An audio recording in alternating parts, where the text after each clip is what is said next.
刚才也问我啊，我可以回饭店去，无可有奉告。你们也不高兴。哎，什么叫中国共产党啊？党叫干啥就干啥。黑夜即将到来，一定要做好准备。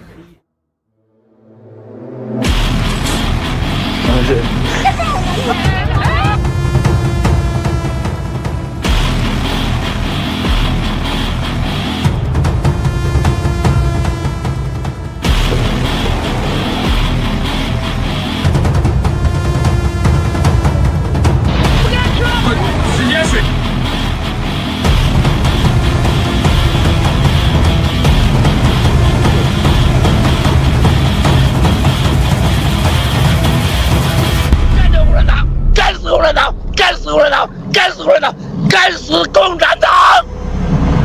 不干死共产党，绝不罢休！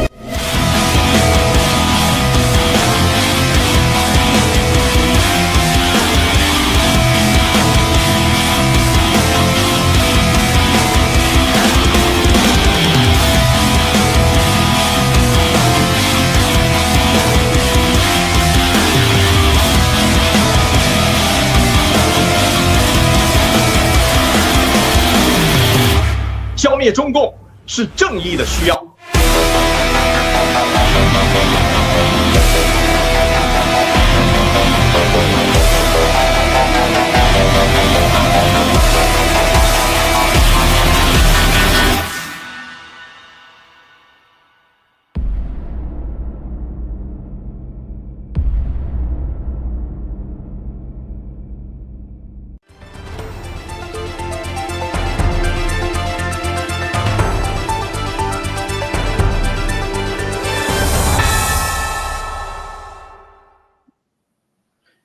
Good morning and good evening, everyone. Welcome back to our Exposed to the CCP program. And today we're welcome Mr.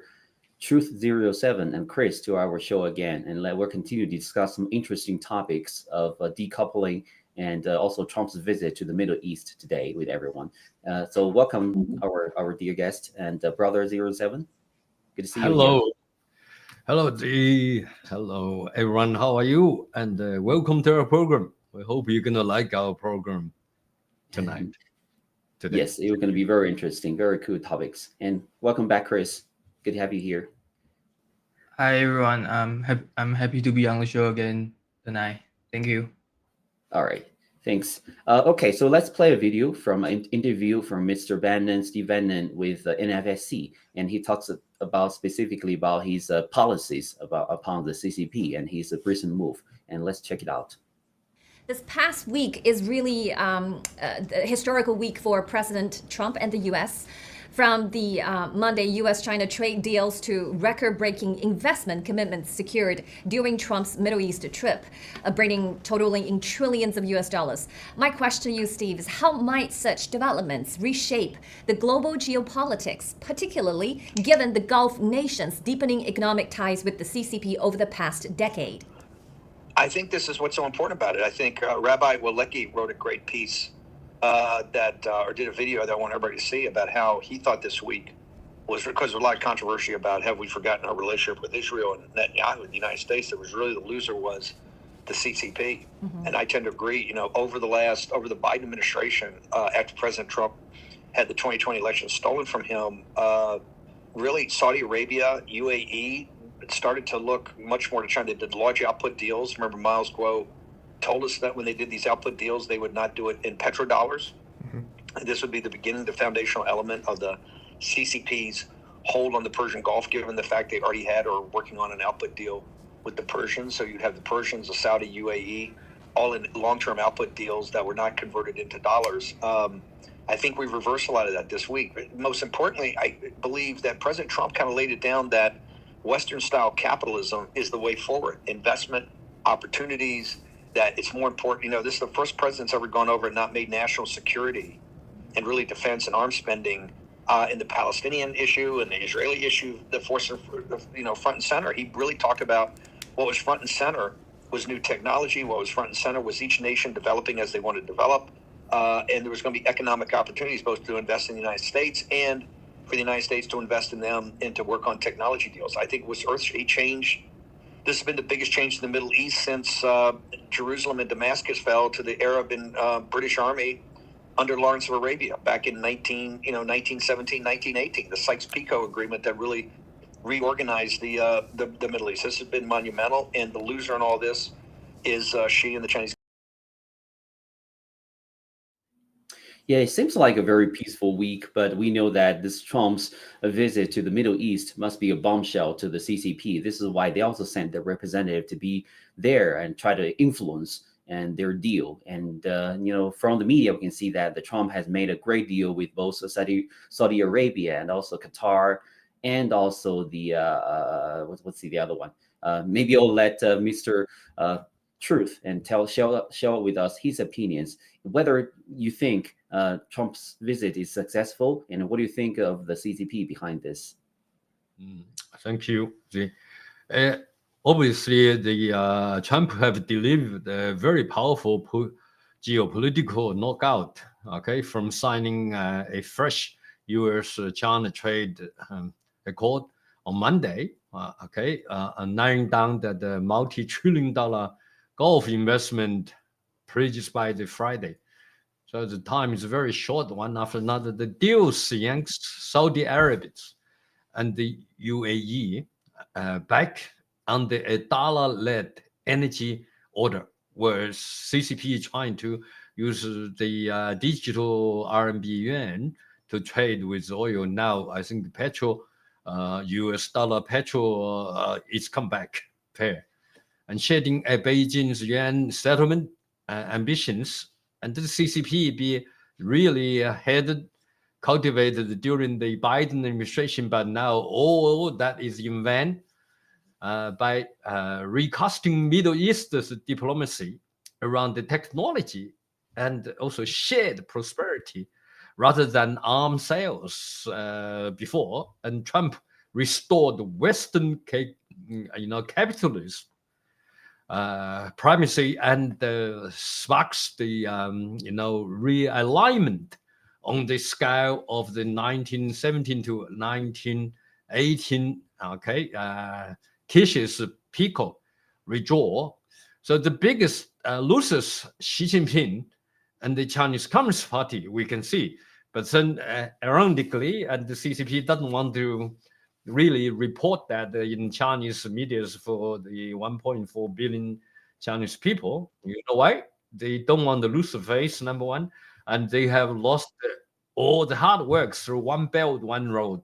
All the money which is stolen from the hardworking Chinese people are now in drain. So I think the people in China soon is going to find out what really happened. I think we might spark a revolution from the grassroots as well as the opposition of Xi's political parties as well. So back to what you think about this, Zee.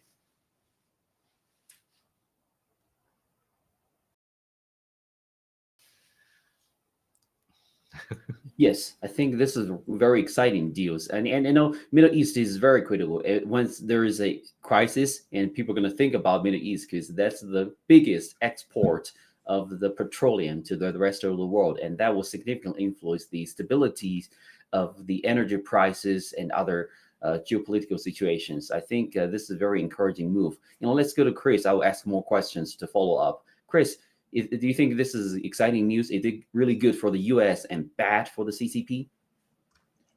Yeah, I think this is a big win for President Trump and also President Trump's administration.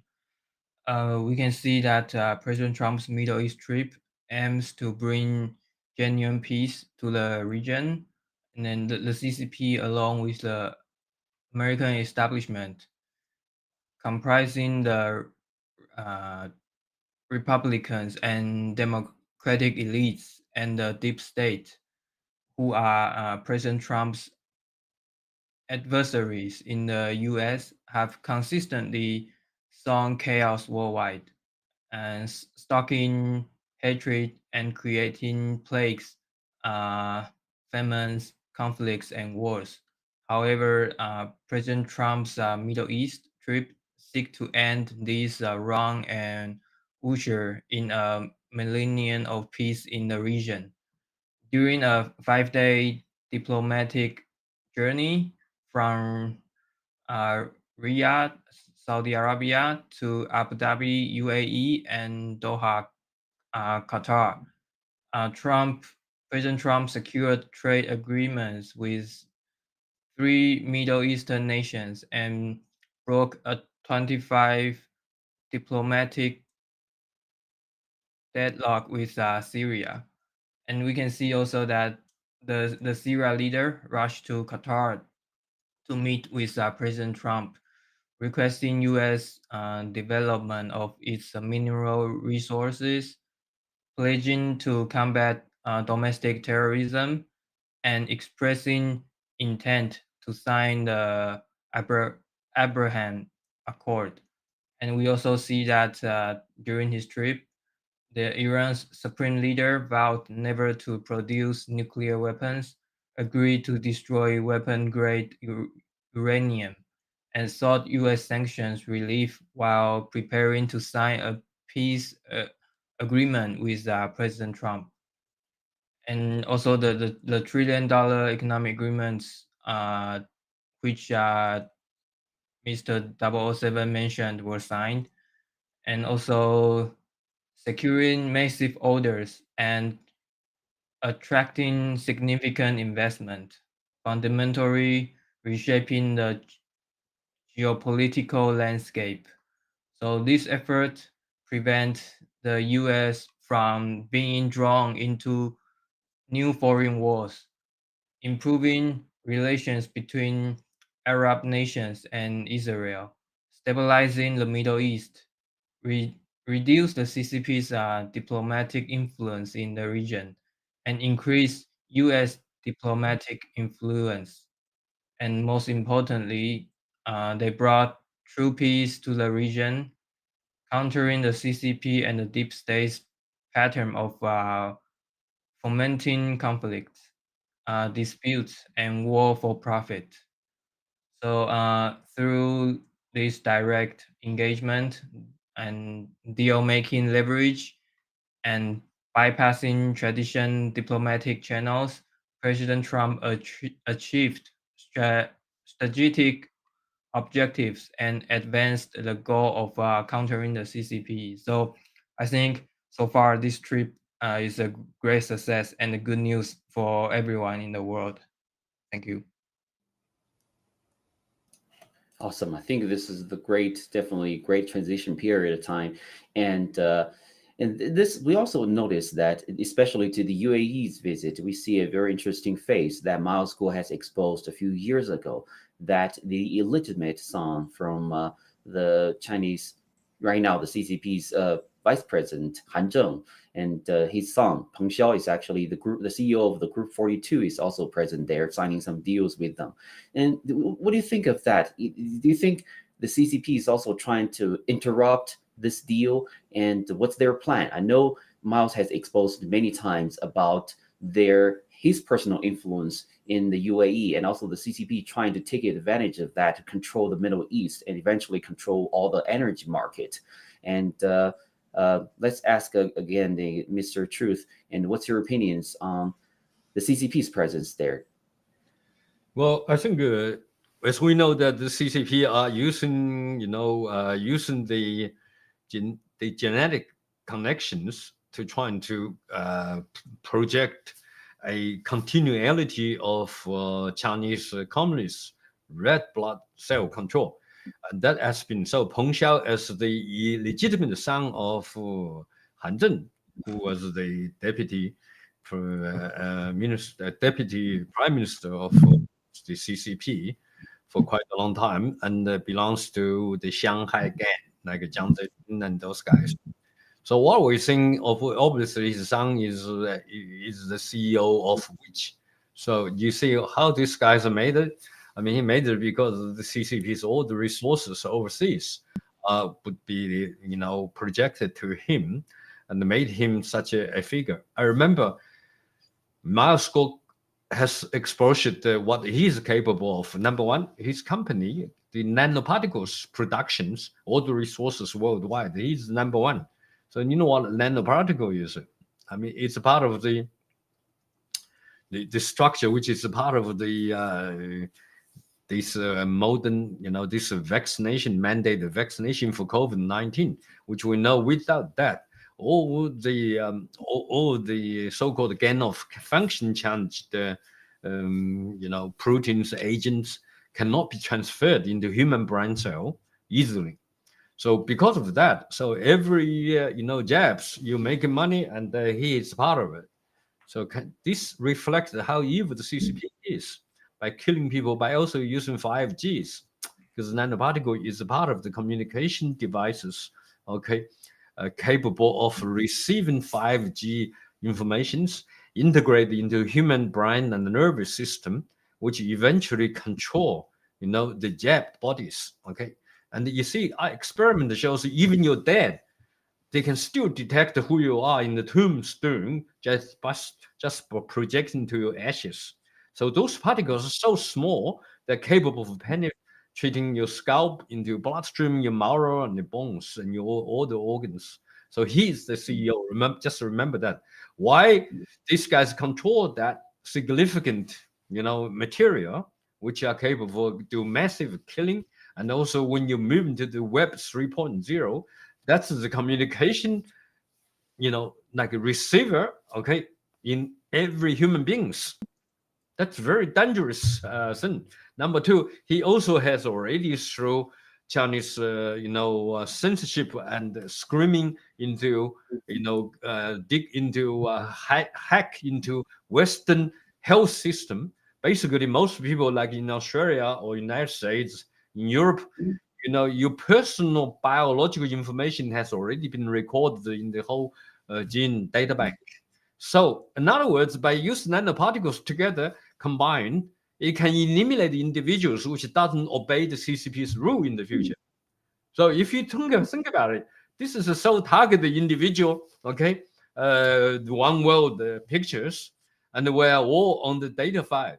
So, I think when are they going to do a massive killing? We don't know. But that's why we're going to watch Peng Xiao and the G42 guys group very carefully, make sure he doesn't have the power, or he's been supervised to make sure he doesn't make individual decisions by follow CCP's rule of massive further killing to the world.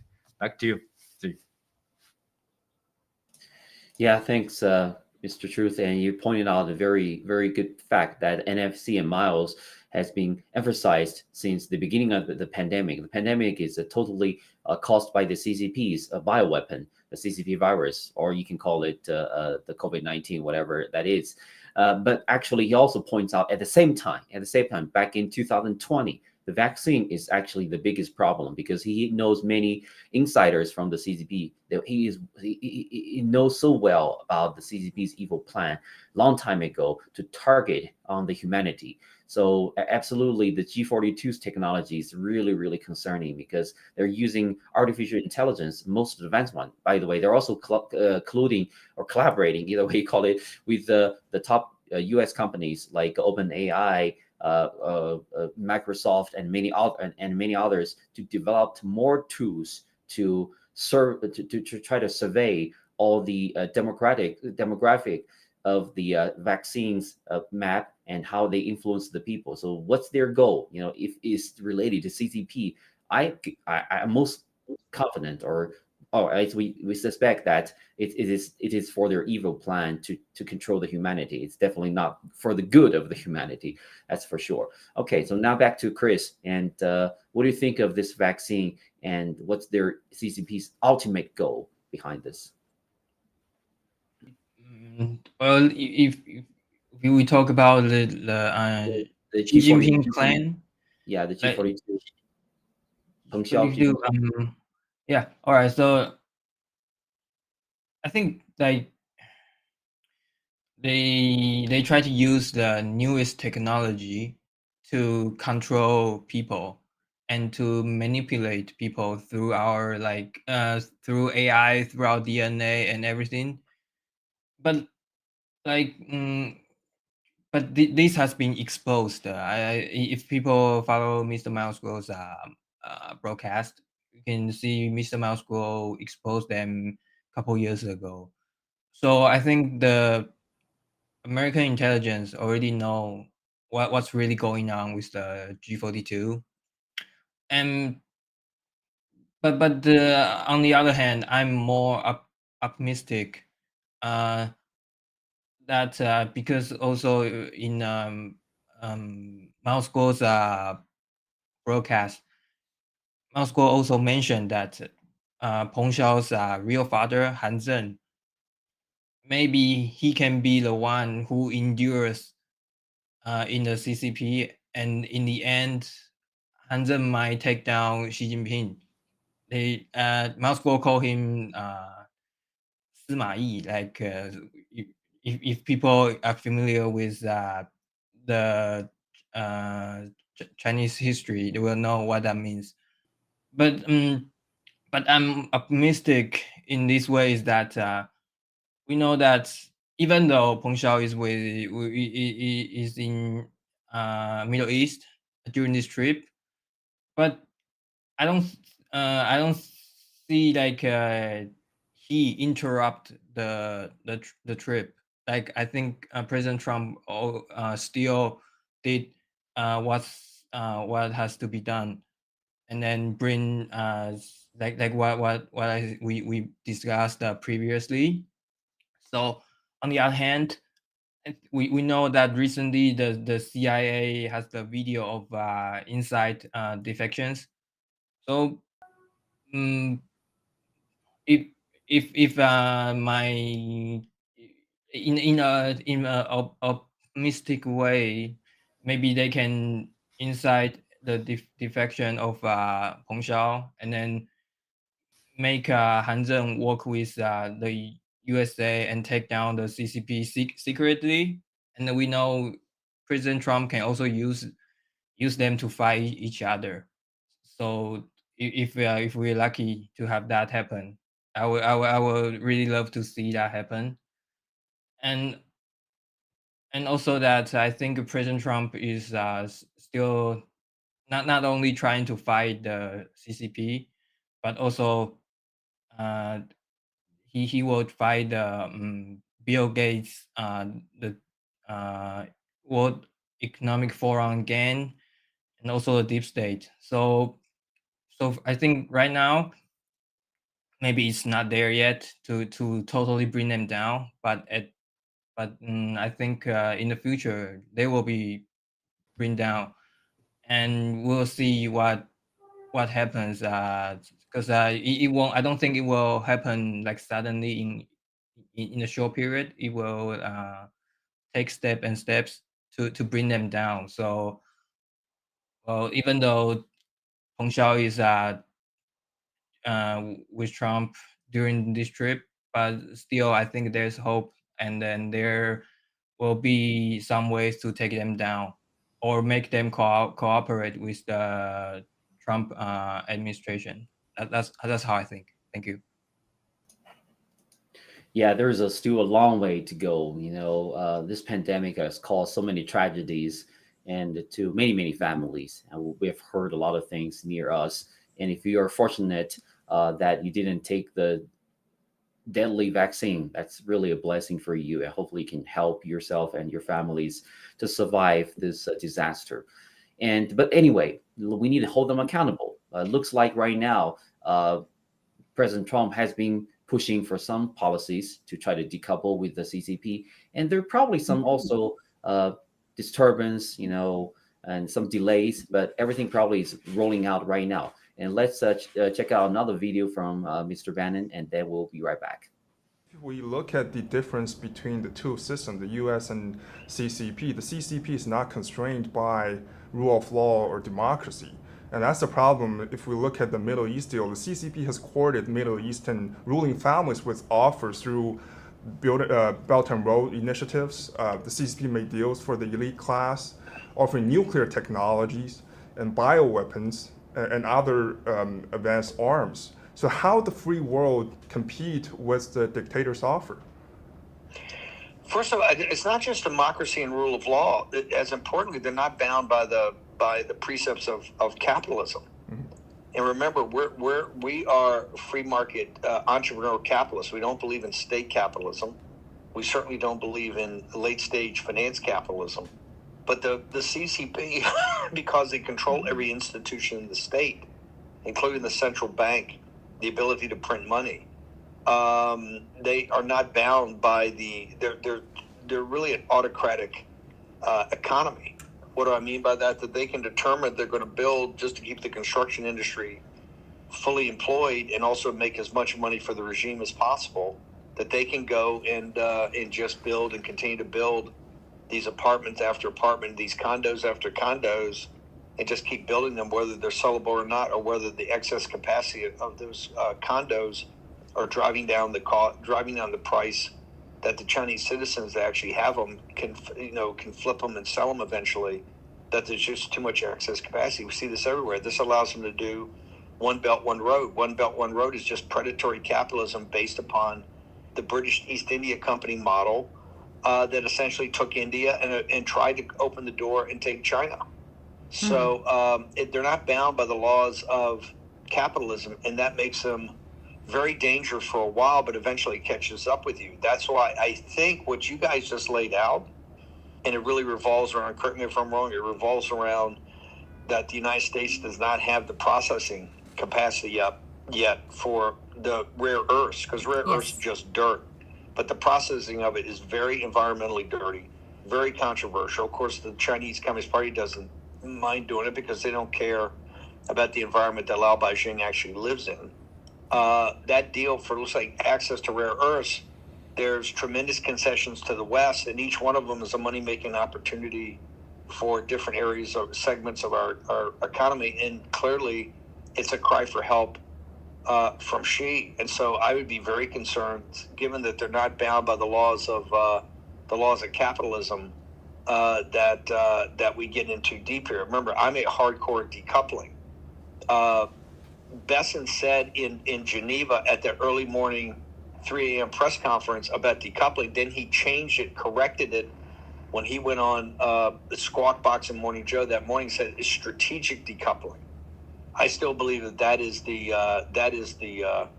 basically the line of work that the Trump administration is following.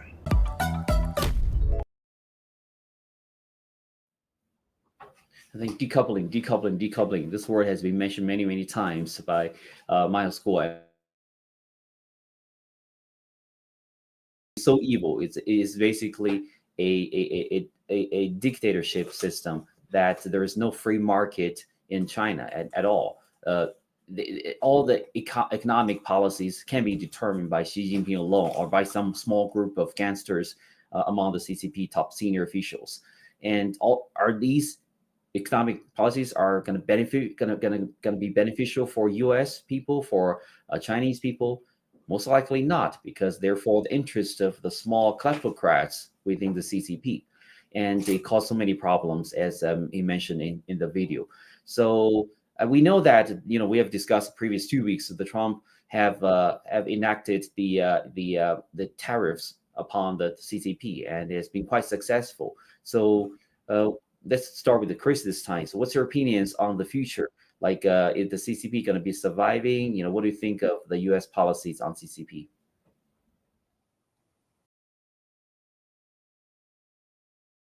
In the future, CCP will be taken down, but there's still a couple years that we need to work on that to make that happen. And from President Trump's trip and what he did during his trip, I think it had a significant impact on the CCP. Like we often say that democratic countries have one person, one vote electoral system, but that's not the case in Middle East. Some countries in the Middle East, they are still under dictatorship. They are like they don't have the one people, one vote system. But this time during President Trump's trip,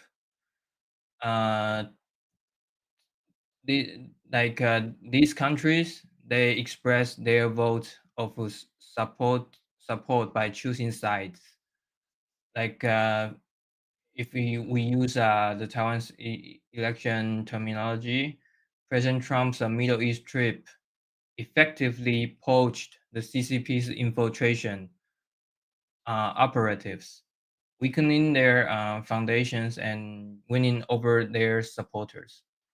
So this trip demonstrated that at least like 5 Middle Eastern countries like Saudi Arabia, UAE, Qatar, Syria, and Iran, they choose to back the President Trump's administration significantly and undermining the CCP's infiltration and economic influence in the region.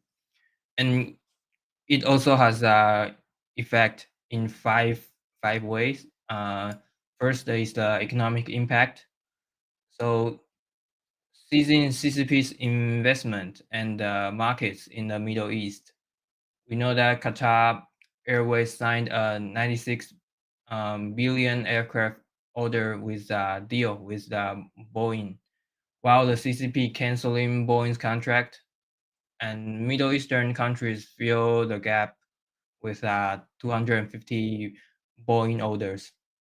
And then the UAE pledged 200 billion in investment in the US, over 1 trillion in commercial agreements, including the arms sales, AI chips, and infrastructure investment were signed, attracting massive capital flows from Middle Eastern oil producing nations to the US, reducing their investment reliance on the CCP. And then the Middle East is a keynote in the CCP's Belt and Road Initiative, with Saudi Arabia and the UAE deepening energy and infrastructure ties with the CCP in recent years. But President Trump's economic diplomacy captured Middle Eastern market share, weakening the CCP's economic infiltration and limiting its global resource strategy. And the second point is that the geopolitical impact. The US-Iran nuclear talks, weakening CCP's allies and disrupting CCP's network. President Trump met with Syria's uh, interim president, Sarah, lifted sanctions and advanced US-Iran nuclear talks, curbing Iran's influence in Middle East. Iran is a key CCP ally in the region, collaborating on energy, military, and anti-US stance. By aligning with Sunni nations like Saudi Arabia and isolating Iran, President Trump effectively poached the CCP's geopolitical operatives, disrupting its strategic layout. The breakthrough on Syria weakened Iran and Russia control in the region, limiting the CCP's regional influence. And also that's the third point is the technology. Blocking CCP's technology infiltrations. President Trump authorized the sale of hundreds of thousands of AI chips to Saudi Arabia and the UAE, positioning the Middle East as an AI powerhouse and reinforcing US technological domains. The CCP has actively exported AI, 5G, and chips technology to the Middle East. For example, like Huawei. But President Trump's chip deals not only captured market shares, but also reduced Middle Eastern reliance on Chinese technology, poaching the CCP's technological operatives. The UAE, previously collaborating with Chinese firms in AI, can now pivot to U.S. companies with American chip supplies. And the fourth point is the energy. Lowering oil price impacting the CCP's economy. President Trump collaborated with Gulf allies to suppress international oil price, strengthening dollar-based energy transactions. The CCP China, the world's largest oil importer, does not pass lower oil price to their consumers. So the Chinese state-owned oil companies face high costs in domestic extractions and overseas investments, and falling oil prices sharply reduce their profits or leads to their losses.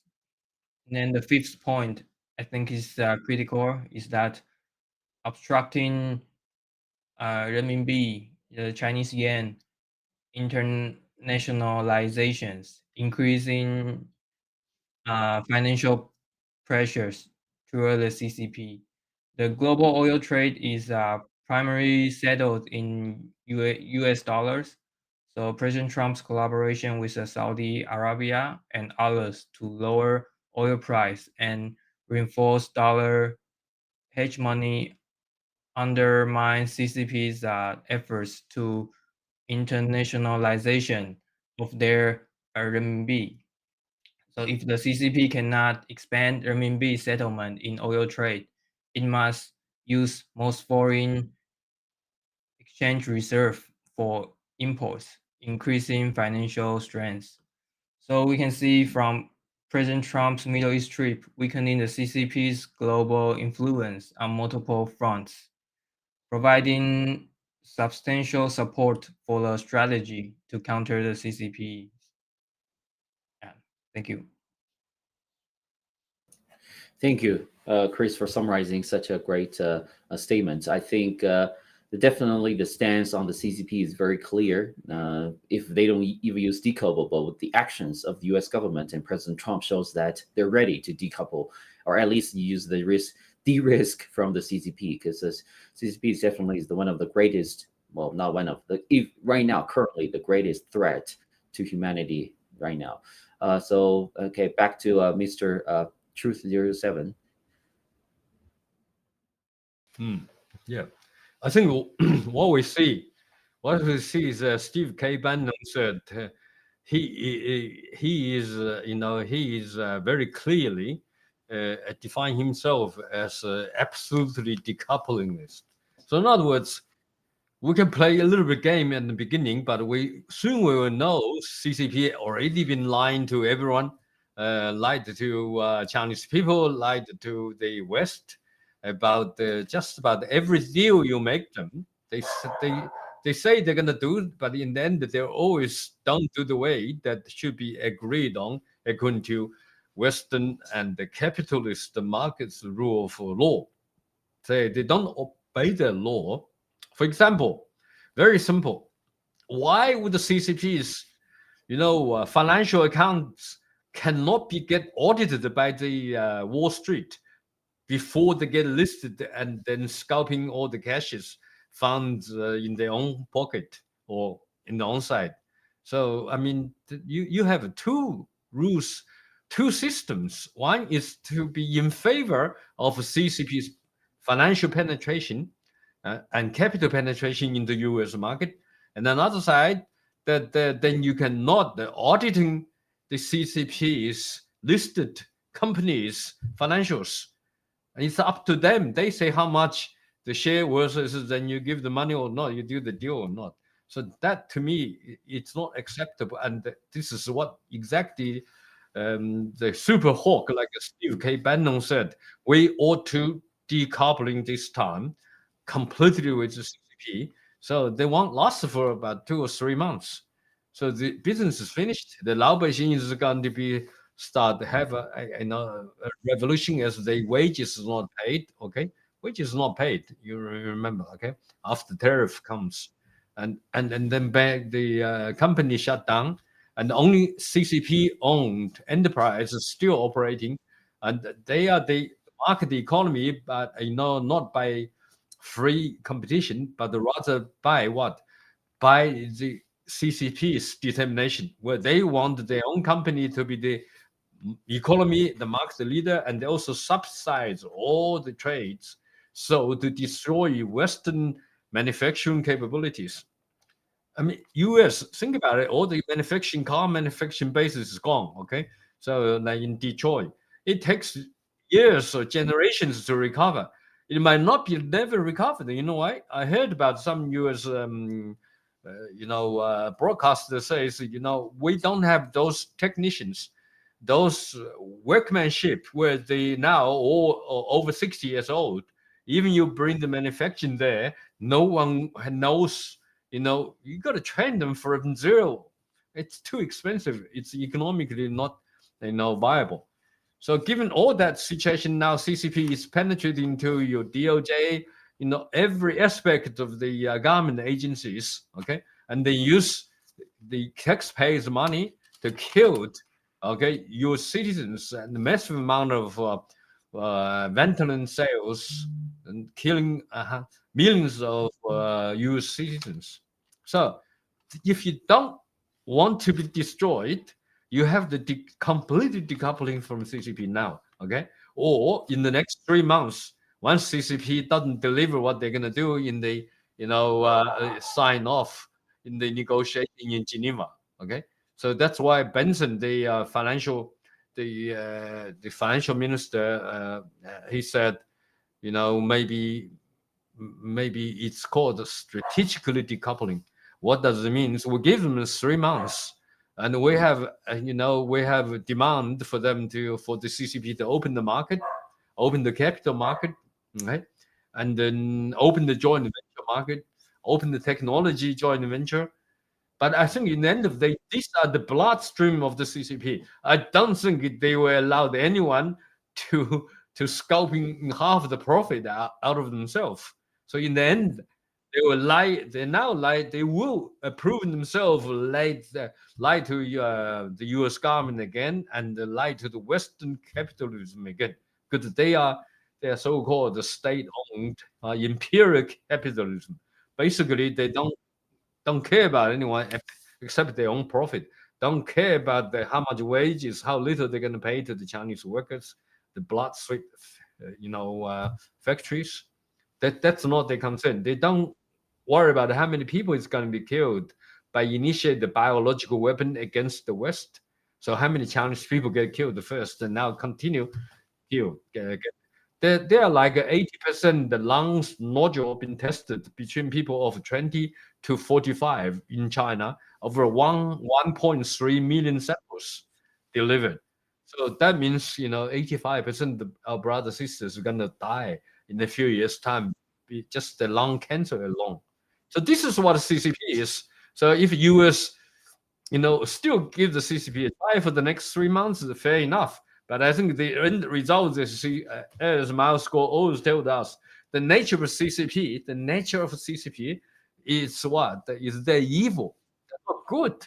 So they belong to the Satan's club versus, the club of Jesus Christ and God. Therefore, fundamentally, they are a threat to humanity. We have to now. The US could use that as a tool of tariff negotiations and open the market, the demand, and so on. But by the end of the day, you will see what happens. Only give them 3 extra months time to survive, to engage themselves with strategies to bite back to the United States and the Western countries and the systems. Back to you, Zee, please. Thank you, both of you, for this excellent conclusion on the CCP and exposing their truth. Because the CCP is definitely completely different for many people. I think right now, hopefully, they're more familiar with the CCP's evil nature, and they're not following any of the free market rules or the capitalism rules in the United States, and they're follow complete dictatorship. And CCP has all the control of everything. So that's a very very different system that people hopefully are realizing that. And to realize to survive the competition with the CCP, you got to be very careful. Decoupling of them, stop the financial supply, cut the supply from them is very critical, and one of the most efficient ways to end them quickly.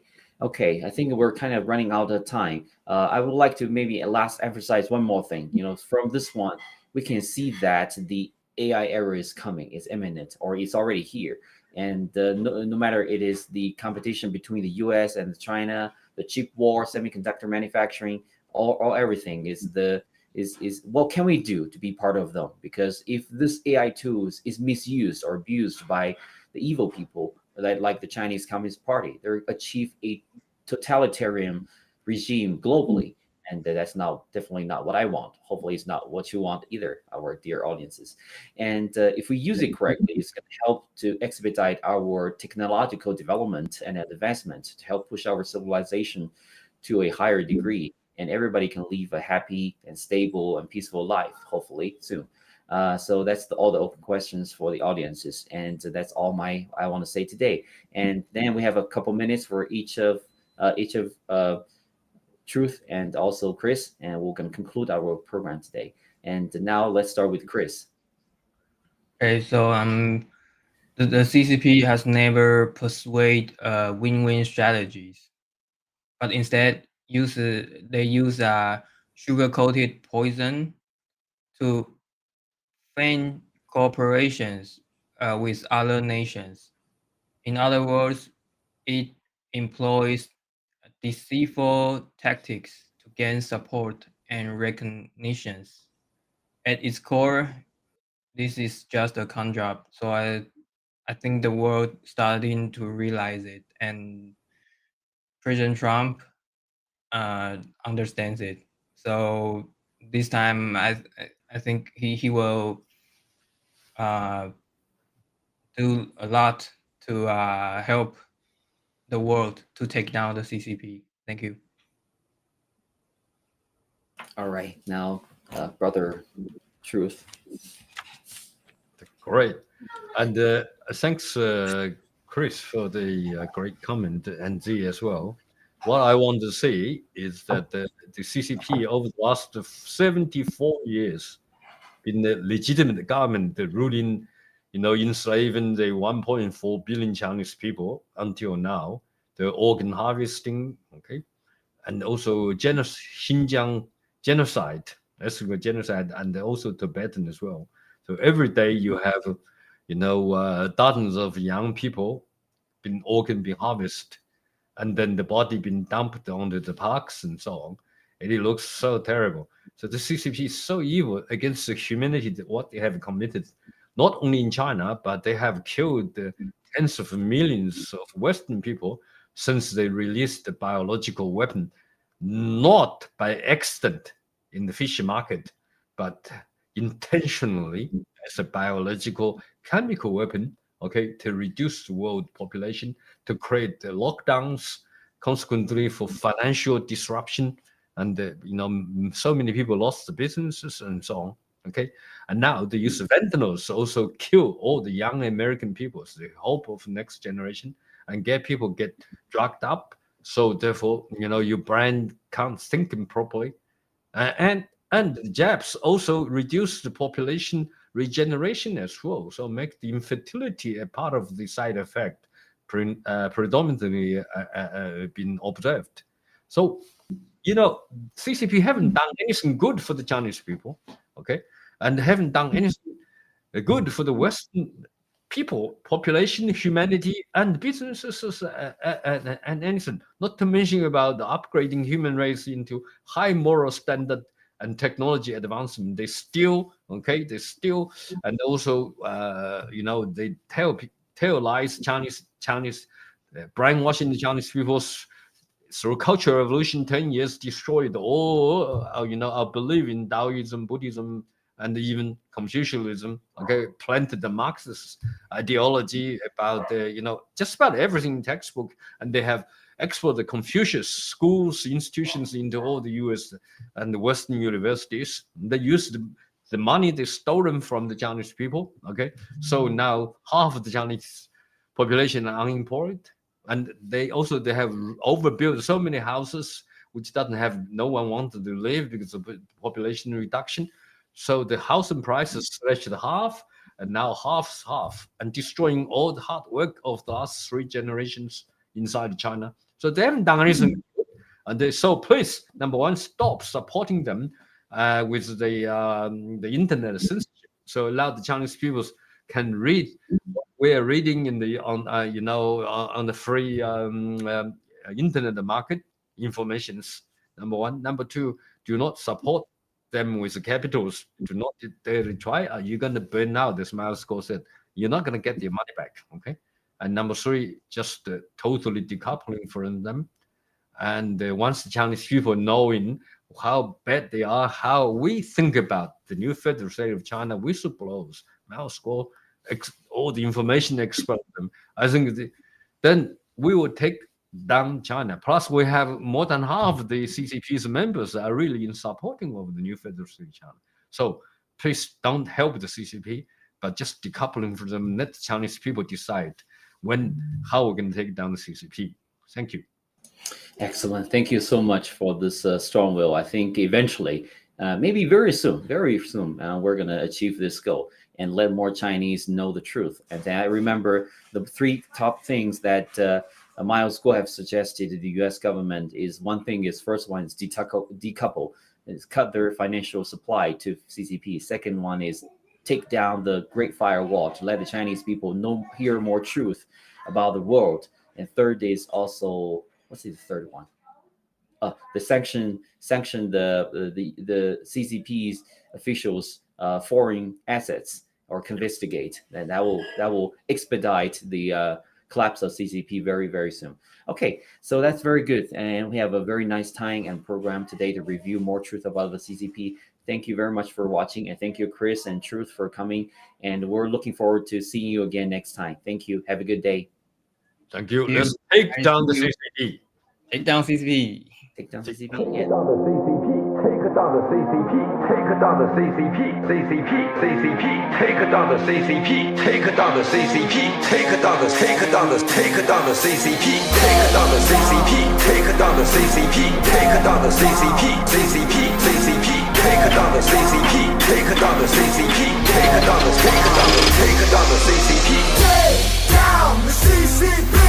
Take down the CCP. Follow me and I'ma set us free. Take down the CCP. Let me tell you what I've been through, baby. Lived a life that was hella unfair. Seen things that been driving me crazy. In a country where the leaders don't care.